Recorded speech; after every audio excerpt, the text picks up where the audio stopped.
Shoutout nga pala kay si Raspi sa ano siya ngayon, yung bansa.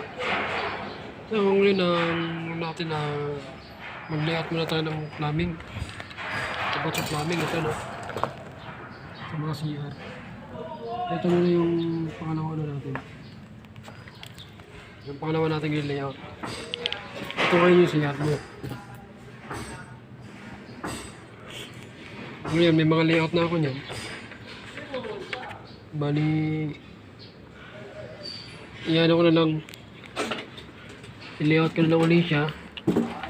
Tapos gagamitan, ilagyan ko na yung marking. Yan, lavatory. Tapos tulad nito, papakita ko sa inyo sa kabilang ginawa.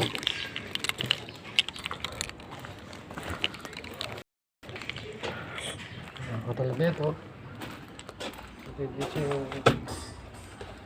yung sa lavatory nila. All green, water closet, sukuli ng water closet. And then sa shower, hot and cold.